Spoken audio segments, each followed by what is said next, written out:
Hello et bienvenue dans cette nouvelle vidéo. Aujourd'hui c'est mon premier essai du Vintage Heart Cake et tu devineras jamais ce qui s'est passé pendant le lissage. Une petite galère, mais je te montre comment j'ai réussi à gérer tout ça. Reste bien jusqu'au bout.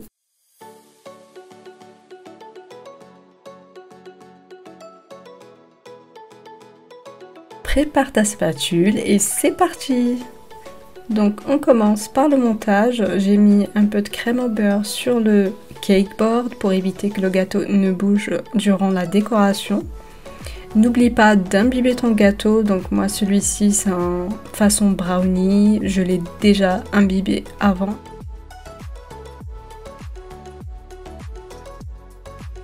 Très important ici, donc je commence par faire un petit boudin de crème de couverture, ici donc une crème au beurre meringue suisse. Ensuite je rajoute ma ganache goût cacahuète et mes cacahuètes fraîches pour le côté croquant. Je termine ensuite avec une touche de caramel beurre salé pour une touche de gourmandise et je referme avec la deuxième tranche du gâteau. Et c'est parti pour l'étape la plus importante qui est le lissage.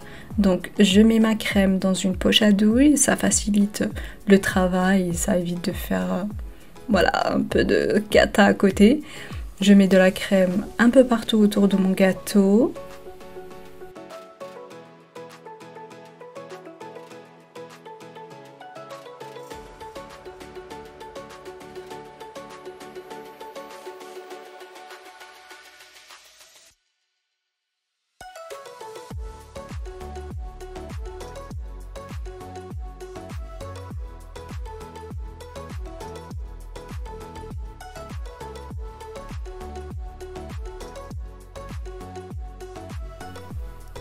Et c'est parti donc pour le lissage, je commence par aplatir un petit peu la crème sur le côté et en haut du gâteau avec une spatule coudée avant d'utiliser mon lisseur. Mon lisseur un petit peu girly, vous trouvez pas? On n'oublie pas, à chaque fois qu'on lisse le gâteau, on racle en fait la spatule pour, le lisseur pour éviter l'excédent. Parce qu'en fait sinon on n'aura pas un résultat assez lisse.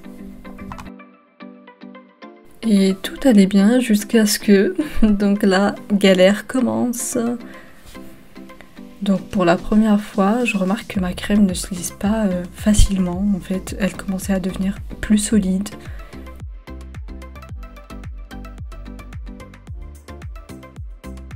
Et c'est là que j'ai compris que mon gâteau était un peu trop froid. Donc il y a eu une différence de température entre ma crème et mon gâteau, ce qui a fait cet effet-là. Mais pas de panique, l'astuce ici est de réchauffer légèrement une petite partie de la crème, puisque c'est une crème au beurre, donc la réincorporer au reste et retravailler donc le gâteau normalement. Et on n'oublie pas de toujours racler l'excédent qu'il y a sur la spatule pour avoir un lissage net à la fin. La leçon à retenir ici est de travailler sur un gâteau pas trop froid pour éviter ce genre de soucis.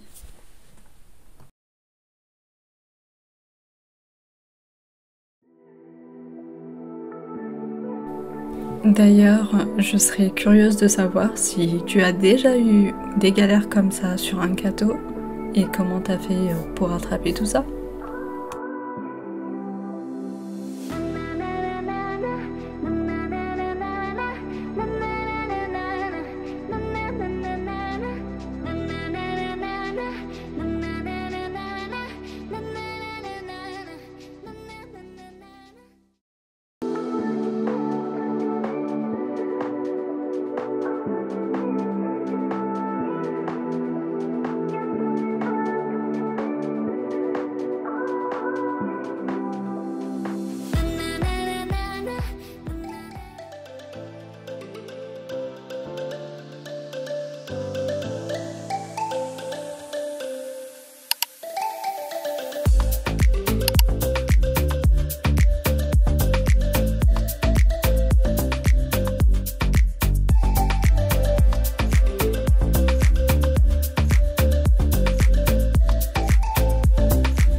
Je vais m'arrêter là.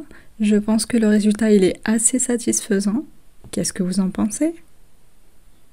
J'ai bien sûr laissé quelques imperfections en bas du gâteau car il y aura la décoration qui va masquer un petit peu tout ça. Je nettoie le cake board avant de m'attaquer à la meilleure étape, la décoration.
Et pour finir en beauté, j'ai rajouté quelques nœuds et des perles pour une touche élégante.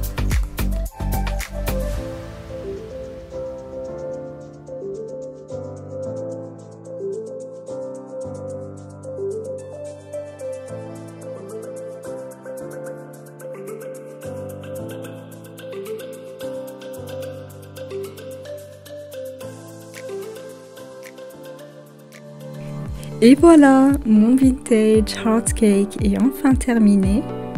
Malgré quelques imprévus, tu as vu comment j'ai géré la galère du lissage. Dis-moi en commentaire ce que tu en penses et si tu veux voir plus de créations comme celle-ci, n'oublie pas de t'abonner. À très vite pour de nouvelles aventures pâtissières.